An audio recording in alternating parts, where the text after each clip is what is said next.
Hello viewers, today we are going to study Nationalism in India, a famous lecture delivered by Rabindranath Tagore in America.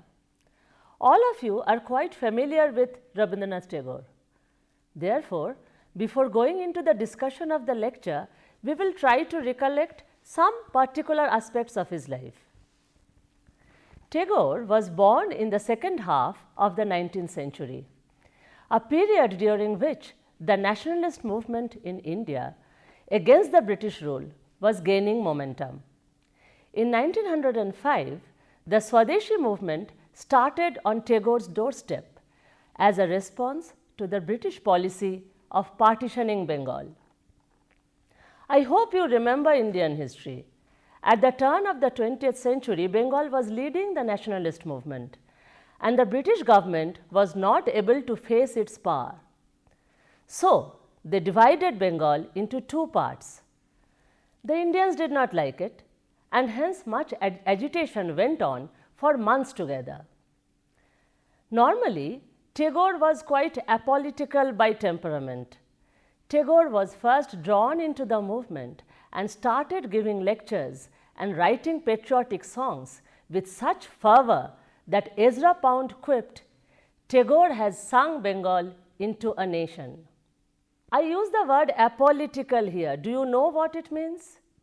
It means that he was not much concerned about politics in general. He was neither for nor against politics. Then what happened? Tagore saw the movement turning violent, with the nationalists agitating against innocent civilians.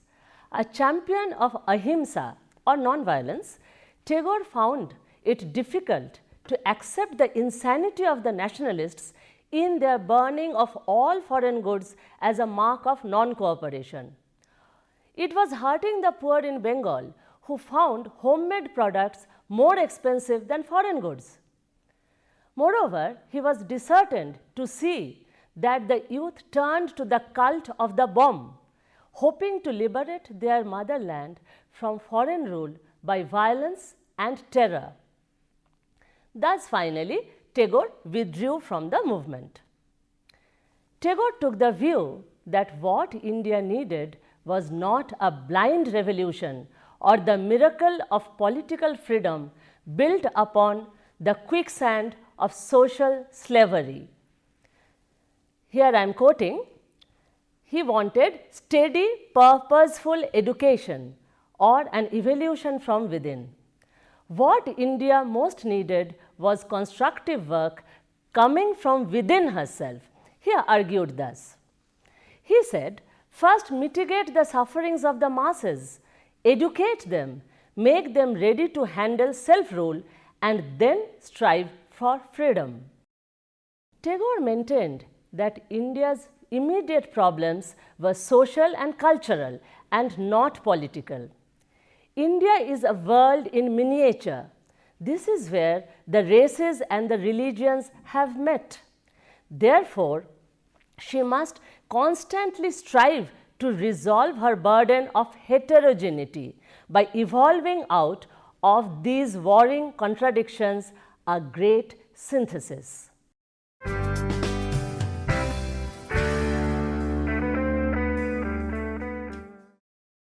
Tagore directly plunges into the topic at the very outset.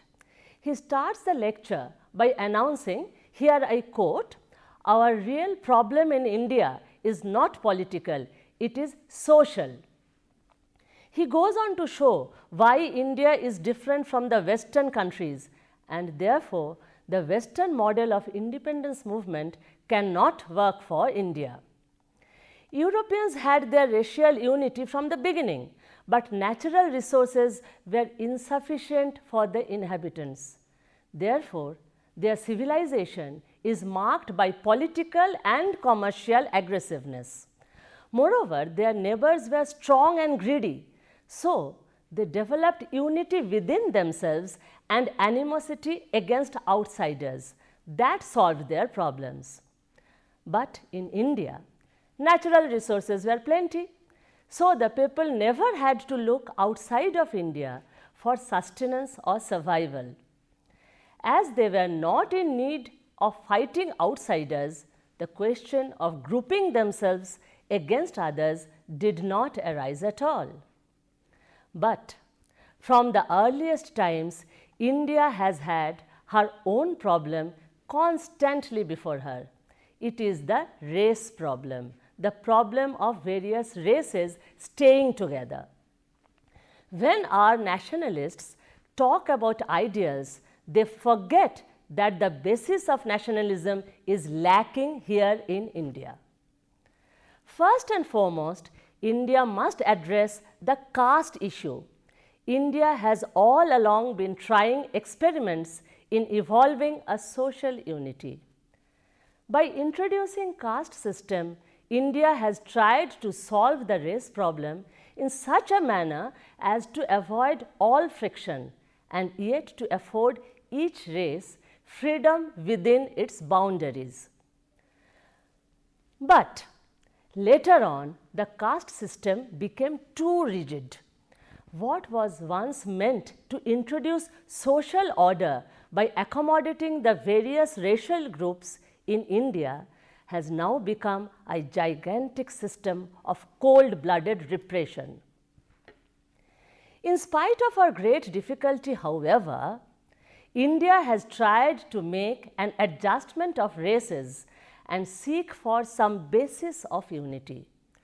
This basis has come through our saints. You all know their names, like Nanak, Kabir, Sri Chaitanya and others, preaching one God to the races of India.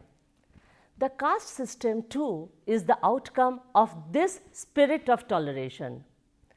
But as the ground reality changed in later times, we have to alter our attitude and follow the repercussions. India ought to come out of this social stagnation by educating the people out of their trance. Only when the immovable walls of society were removed or made flexible will India regain her vitality and dynamism as a society, and then only India can find true freedom.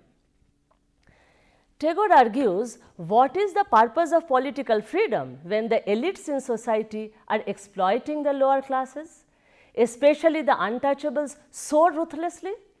India ought to come out of this social stagnation by educating the people.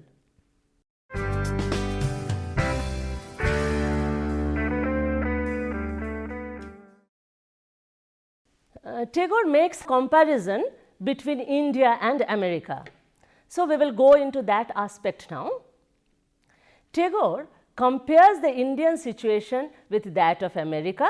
Both have some certain similarities. As in India, in America too, there are people of many races. He told the Americans that they themselves were caste-ridden, as is evident from their treatment of the Red Indians and the Negroes. You have not got over your attitude of caste toward them. You have used violent methods to keep aloof from other races. But until you have solved the question in America, you have no right to question India. Europe has lost faith in humanity and has become distrustful and sickly. America, on the other hand, is not pessimistic or unconcerned. The Americans know that they can be better, and that knowledge drives them on. Tagore tells the Americans that America is destined to justify Western civilization to the East. The freedom of their history from all unclean entanglements fits them in their career of holding the banner of civilization of the future. All the great nations of Europe have their victims in other parts of the world. This deadens their moral and intellectual sympathy. Englishmen can never truly understand India because their minds are not disinterested with regard to this country. If one compares England with Germany or France, one will find she has produced the smaller number of scholars who have studied Indian literature and philosophy with any amount of sympathetic insight. This attitude of apathy and contempt is natural where the relationship is abnormal and founded upon national selfishness and pride. The colonizers think that they are the masters and hence superior beings than the native people. So, why should they show interest or respect to the culture of the Indians? If anything, they always played down India's rich tradition and spiritual greatness. But American history has been disinterested, and that is why Americans have been able to help Japan in her lessons in Western civilization, and that is why China can look upon them with her best confidence in this dangerous period. In fact, Americans are carrying all the responsibility of a great future.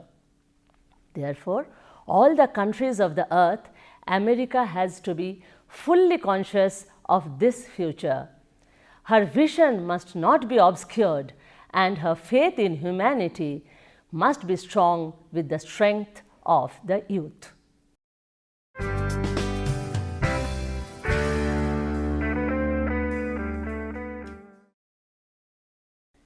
In our early history, when the geographical limits of each country were small, it was sufficient for men to develop their sense of unity within their area of segregation. In those days, they combined among themselves and fought against others. But it was this moral spirit of combination which was the true basis of their greatness, and this fostered their art, science, and religion. Tagore questions, can we ever hope that these moral barriers against our race amalgamation will not stand in the way of our political unity? The very people who are upholding nationalistic ideals are themselves the most conservative in their social practice. Nationalists say, look at Switzerland, where in spite of race differences, the peoples have solidified into a nation. But these same nationalists forget that in Switzerland the races can mingle, they can intermarry because they are of the same blood. About India, we can't say that one person belonging to a certain caste cannot marry in another caste. So, Tagore says, here I quote, in India there is no common birthright. But when we talk of Western nationality, we forget that the nations there do not have that physical repulsion that we have among different castes in India. Yet, do we have an instance in the whole world where a people who are not allowed to mingle their blood shed their blood for one another? If any person is in distress, another person, to whatever caste he belongs to, will go ahead and save that person. This is unthinkable in any other nation. Even if you find some instances elsewhere, they are done by coercion or for mercenary purposes. Mercenary purposes means for money, people will do anything. So, examples can be found that way, not in the normal way that we see in India. What India needs most is constructive work coming from within herself. We must show those who are over us that we have the strength of moral power in ourselves, the power to suffer for truth. This is what our religion teaches us, this power to suffer for truth. Tagore says, in my country, we have been seeking to find out something common to all the races, which will prove their real unity. No nation looking for a mere political or commercial basis of unity will find such a solution sufficient. Men of thought and power will discover the spiritual unity, will realize it and preach it. Those who are gifted with the moral power of love and vision of spiritual unity, who have the least feeling of enmity against the aliens and the sympathetic insight to place themselves in the position of others, will be the fittest to take their permanent place in the age that is lying before us. So, here I will repeat the thing because this is very important, that what is Tagore's suggestion on who are the fittest people to lead the country.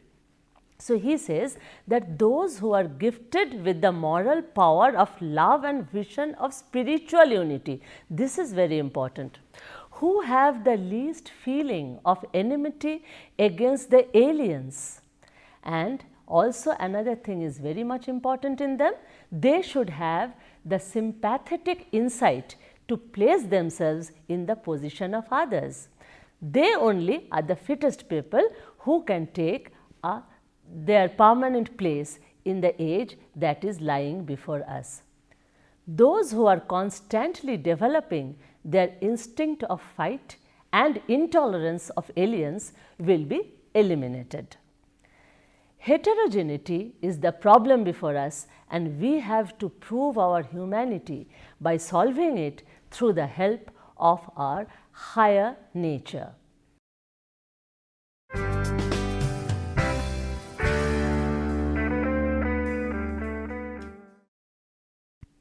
Tagore also speaks about how India can contribute to the amalgamation of races, which must be followed by the different races of the world.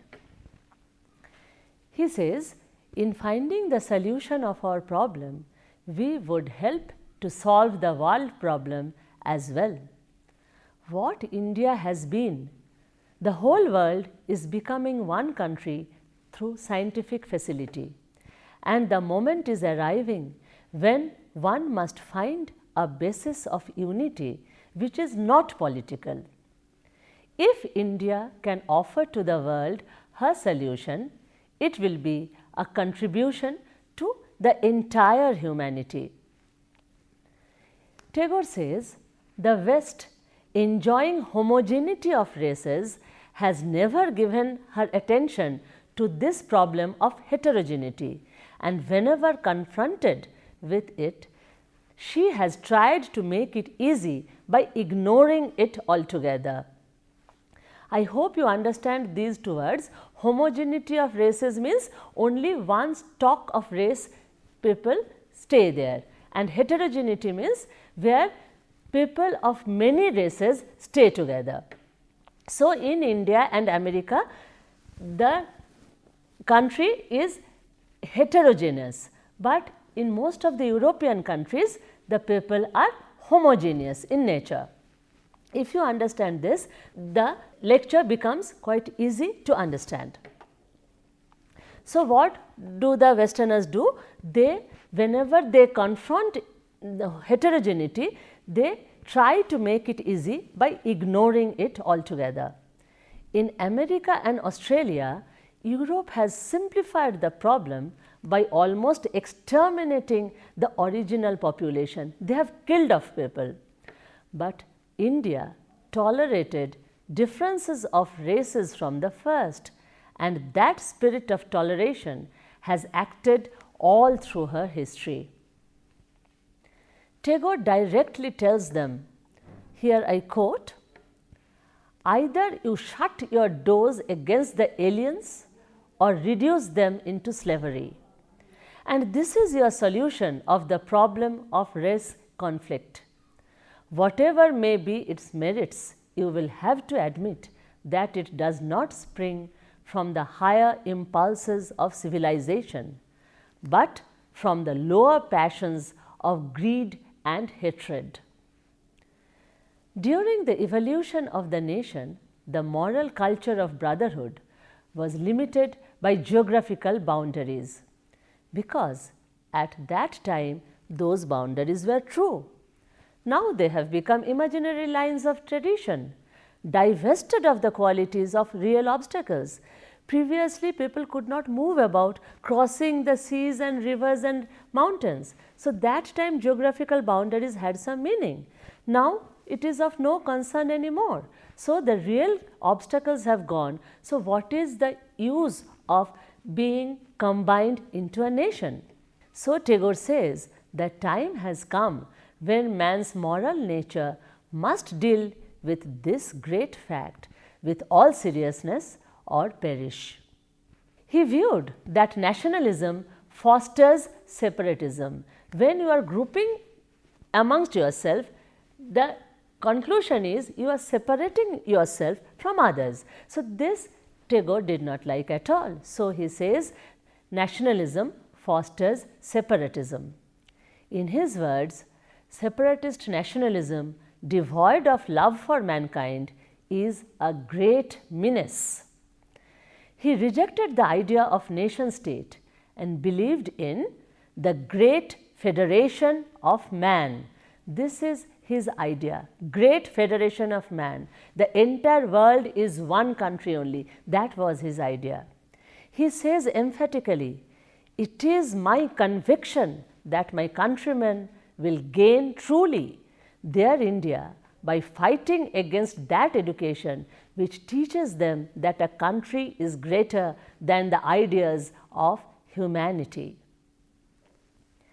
Tagore had dreams of a divine kingdom, so he advised the races of the world to iron out the differences among themselves and to mingle their heart with one another.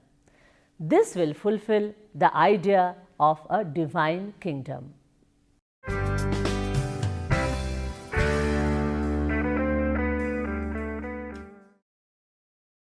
Now we come nearly to the conclusion of the essay. So, I will give you the summary of the conclusion now. Tagore says, "I am not against one nation in particular, but against the general idea of all nations." What is a nation? It is the aspect of a whole people as an organized power. He says, what is the nation? It is the aspect of a whole people as an organized power. This organization incessantly keeps up the insistence of the population on becoming strong, and this drains man's energy from his higher nature, where he is self-sacrificing and creative. Tagore completes the essay with saying, "I will persist in believing that there is such a thing as the harmony of completeness in humanity, where poverty does not take away his riches, where defeat may lead him to victory, death to immortality, and in the compensation of eternal justice, those who are the last may yet have their insult transmuted into a golden triumph." So, he says the poor and the downtrodden will have their time to come up in life. That will be the real triumph of humanity, when the rich and the powerful stop ignoring these people, and the poor and the backward, they can come up. That is the triumph of the entire humanity. This commercialism of the modern age is setting up the ideal of brute power over the power of perfection. Tagore says, and it is true, that a spiritual person is perfect, a commercial person is not. So, the power of perfection has to be brought and brute power has to be abolished altogether. With its barbarity of ugly decorations, it is a terrible menace to all humanity. It is making the cult of self-seeking take pride in its naked shamelessness. Our nerves are more delicate than our muscles. Things that are the most precious in us are helpless as babies when we take away from them the careful protection. Therefore, when the callous rudeness of power runs amok in the broad way of humanity, it scares away by its grossness the ideals which we have cherished for centuries. India is an idealistic nation. So, the callous rudeness of the Western countries, by making India its colony, it is taking away, it is scaring away the cherished ideas that we had in India for centuries together. So, that has to be brought back by our spiritual power.